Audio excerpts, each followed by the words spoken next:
chamar um pronunciamento para isso aí? Para mim isso aí é um circo. Tem que trabalhar. Me desculpa, eu só posso falar dessa forma. Com todo respeito aos profissionais. Porque assim, o torcedor do Vasco já está de saco cheio de promessa. O que eles falaram aí já estão falando há muito tempo, desde que virou SAF. Entendeu? É o momento de você refletir tudo que está sendo feito da maneira errada e encontrar a solução. O Luiz Melo falar que integrantes da 777 vão viajar aqui para o Rio de Janeiro para fazer o quê?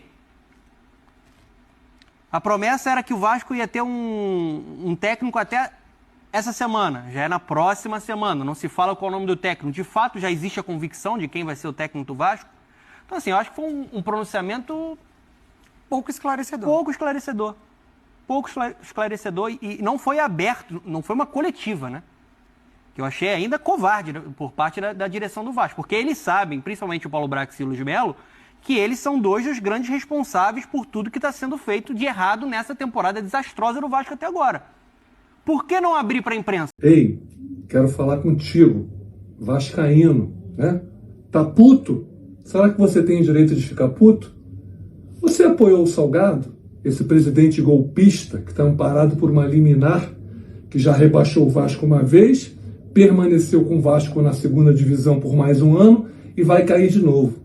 Esse mesmo presidente, vou refrescar a tua memória, falou que tinha milhões para entrar com ele no primeiro dia do mandato dele e um mês depois, outra bolada, não tinha dinheiro nenhum.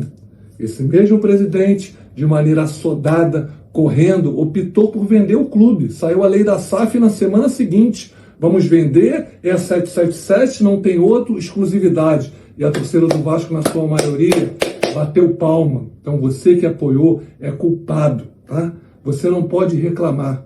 O Salgado é golpista e a 777 não tem tradição nenhuma. Pesquisa aí os clubes da 777, vê se tem algum de ponta, se tem alguma contratação de renome, algum treinador de renome. Você que no dia que foi feita a AGE gritou que a 777 tinha dinheiro pra caralho, você também é culpado, tá? Todos vocês são culpados.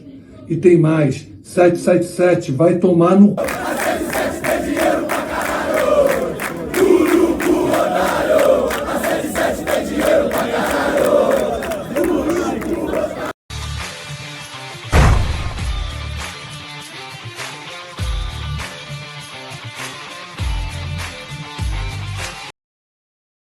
Tenho certeza que você que apoiou essa venda do Vasco está completamente arrependido, né? Depois aí dessa empresa levar o Vasco aí, está levando o Vasco, né? Mais uma vez para a Série B do Campeonato Brasileiro. O torcedor com certeza está revoltado com a situação do nosso clube, né? O Vasco aí, eu vou atualizar a tabela do Campeonato Brasileiro, está em penúltimo. Vamos trazer informações aí de tudo que está acontecendo dentro do Vasco. Só que antes, eu conto com a moral do torcedor vascaíno. Para dar aquela moral, se inscrever aqui no nosso canal, ativar o sininho para receber as notícias do Vasco, beleza? Sem mais enrolação, galera, já vamos lá para as principais, né, informações do Vasco, depois de mais uma derrota, muita polêmica aí acontecendo dentro do nosso clube, né? Os bastidores estão agitados aí. Quem será o novo técnico do Vasco? A gente vai trazer uma informação aqui, né, de um técnico aí que está negociando e parece aí que o Vasco vai conseguir a contratação desse treinador depois aí de 7 treinadores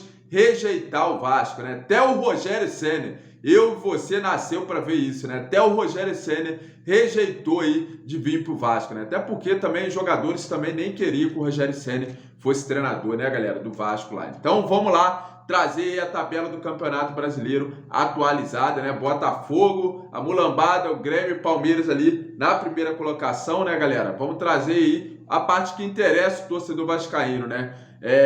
Corinthians conseguiu vencer o Galo fora de casa, né? E conseguiu distanciar, abrir essa vantagem ali pro Vasco, né? Agora que tá aí de 6 pontos, né? Goiás, Coritiba nessa zona de rebaixamento, que venceu a segunda consecutiva, hein? O Coritiba venceu, saiu lá da última colocação, né? Que até eu já achava que essa vaga aí de rebaixado já era do Coritiba, só que o time começou a acordar, venceu 2 consecutivas e já passou até o Vasco na tabela, né? Olha a situação do nosso clube, galera. O Vasco ali com 9 pontos e o América de Minas que poupou aí jogadores, né, para jogar aí a Copa do Brasil, né, perdeu aí para o Coritiba de virada e agora é o último colocado, mas empatado ali com o Vasco, ou seja, estamos na última colocação praticamente junto com o América de Minas, né? Brincadeira o que acontece aí, o momento do Vasco, né? Essa empresa, essas pessoas irresponsáveis que assumiram o nosso clube, né, galera? Agora eu vou trazer algumas informações aí. Olha só, olha as notícias que a gente tem do Vasco, né? É difícil vir aqui gravar vídeo para trazer essa informação, né?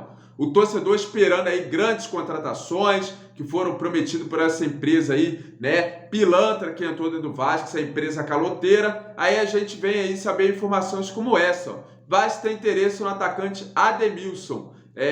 Eu não sei nem falar o nome desse clube aqui, que eu não vou falar, um clube da China, entendeu? Exclusivo. O Vasco tem interesse na contratação do atacante Ademilson. Você sabe quem é? Se você sabe, deixa no comentário do vídeo, porque eu não sei quem é. O jogador foi revelado pelo São Paulo. Teve boa passagem aí pelo... deve ser outro clube japonês, um time lá também do Japão, só clube desconhecido que ninguém sabe, igual o Serginho Kozova, né? É o outro Serginho Kozova da vida, é o interesse do Vasco, o Vasco tem em jogadores como esse, né? Brincadeira o que acontece dentro do nosso clube, né? Então eu tenho certeza que você que apoiou a venda do Vasco está arrependido agora, né? De ver contratações que estão chegando e o Vasco especulando esses jogadores. É brincadeira. Galera, o Vasco está em busca aí de treinador, né? Depois de tomar vários não, como eu disse, 7 não de treinador, né? Muitos treinadores aí rejeitando de não querer vir assumir o Vasco. O nome mais forte que vem ganhando forças aí nos últimos dias é de Gustavo Alfarro, né?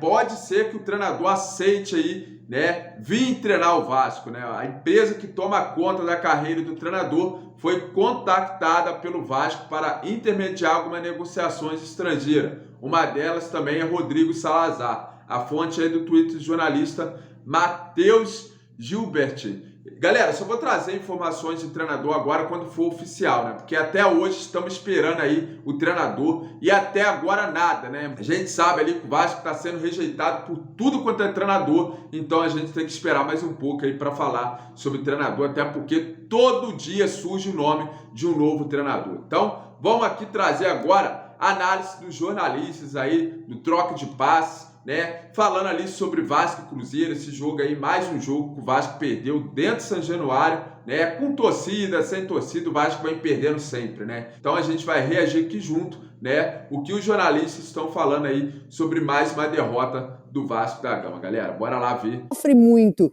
Obviamente, acho que o elenco, definitivamente, tá, Diniz? Eu acho que se você pensa no investimento que, em tese, se esperava que o Vasco fizesse, e até gastou um dinheiro, mas assim, milhões. Você olha para o elenco, ele não é um elenco. Também não acho que seja um elenco para ser o pior elenco do campeonato, né? O pior time do campeonato. Mas é um elenco que falta muita coisa. E tem a impressão, não sei se você concorda, Coutinho, eu não tenho gostado das ações do Vasco no mercado. Eu também não. O Vasco contratou o Maicon, que, né, tem uma carreira muito boa, mas que nos últimos clubes não tem conseguido render bem. Já não foi bem no São Paulo, no Santos também não conseguiu jogar, estava na Turquia, né? Antes de voltar ao futebol brasileiro. Aí trouxe o Medel, que chegou agora, que está com 35 anos já também, provavelmente para jogar no meio campo, porque na zaga o Medel aos 35 anos com 1,70 m de altura vai ser difícil nessa altura da carreira, uma posição que o Vasco até tem outros jogadores, meninos é verdade, mas tem outros jogadores. E o Vasco hoje entrou em campo com Peck, com Eric Marcos, a substituição foi o Ryan. Só a base. São só meninos. Marlon, ali tendo o Marlon no meio campo, meninos estão tendo a obrigação de fazer um time que está na zona do rebaixamento sair de uma situação muito complicada. E o Vasco até agora, pelo menos, não atacou onde ele precisa, que eu acho. São jogadores de velocidade, né, atacantes de beirada que tenham a condição de construir alguma coisa, um meia, camisa 10, né? Que o Vasco não tem nenhum no seu elenco hoje. Então, eu acho que os movimentos continua sem técnico, né, para não dizer outra coisa. Então, os movimentos eu acho que são para deixar o torcedor mais preocupado do que eu acho que ele já está. Não sei se você concorda. Não, concordo. Não dá para ter esperança. A última vitória, o último gol marcado pelo Vasco dentro do São Januário foi no dia 9 de março. É muito tempo. Uma vitória sobre o Bangu por 2-0 no Campeonato Carioca. É um time que, como a Renata falou, produz muito pouco.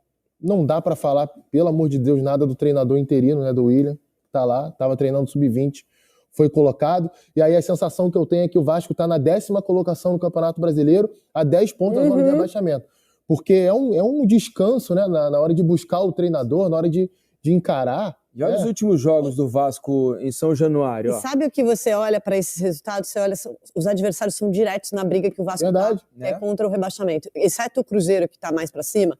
Goiás, Santos, Bahia. Disputam o mesmo campeonato que o Vasco. Exatamente. E o Vasco não venceu o Coritiba, que era o lanterna do campeonato, que não é mais. Mas o Vasco não venceu o Coritiba, não venceu o Goiás. Já passou o Vasco, né, inclusive? Passou. Hoje com a vitória passou. Não venceu o Goiás, não venceu o Santos, não venceu o Bahia. Os 4 adversários diretos ali embaixo. E sobre essa questão de gastar mal o dinheiro, a gente pode citar alguns nomes. Hoje, por exemplo, o Orelhano jogou de novo, né? Hoje o William ele tentou um 4-4-2 com jogadores mais móveis na frente. Então, ele abriu o Orelhano pela direita, abriu o Serginho estreante pela esquerda e colocou o Eric Marcos com o Gabriel Peck por dentro, né? Os dois trabalhando ali, se mexendo, sem uma referência fixa. Funcionou muito pouco coletivamente e o Orelhano, apesar de ter melhorado um pouquinho no segundo tempo, não consegue justificar, se eu não me engano, foram 16 milhões investidos na contratação dele. Aí muita gente vai dizer, mas é fácil dizer agora, né? O cara não tá jogando bem. Ano passado eu fiz um trabalho de análise do Vélez e me chamou muita atenção. Ele tem talento, ele não é mau jogador, ele tem um bom passe, ele é habilidoso, mas é impressionante o quanto fisicamente ele sofre com os jogos.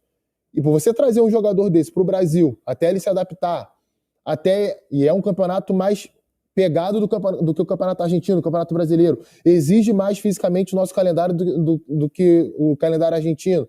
Viagens mais longas, a gente tem uma alternância de temperatura, você vai jogar em julho, em Cuiabá, temperatura alta e umidade alta. Depois joga em Porto Alegre. Pois então isso tudo influencia muito nessa adaptação do jogador. Você traz esse cara para ser um dos principais do seu elenco, cara, é uma ação errada de mercado na minha visão.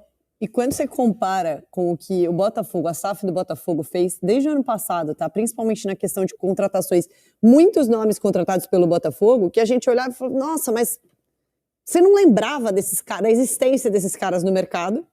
E o Botafogo teve um investimento alto, até não tenho aqui dados para comparar a quantidade de investimento feito pelo Botafogo e pelo Vasco. Mas, de fato, quando você olha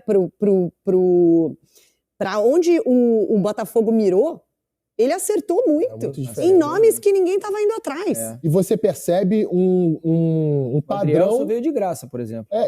E além disso, você percebe um padrão de montagem de equipe, montagem de elenco, melhor dizendo, totalmente atrelado com aquilo que é o futebol de hoje. Jogadores altos, jogadores fortes, jogadores rápidos, que têm bom preparo físico. Famoso scout, né? Famoso scout. Muito bem feito. E assim, é óbvio que você não é só jogadores com essa característica que servem, que são bons, mas a partir do momento que você planeja um elenco para jogar de determinada forma, é só a gente ver o que o Botafogo está jogando agora em campo.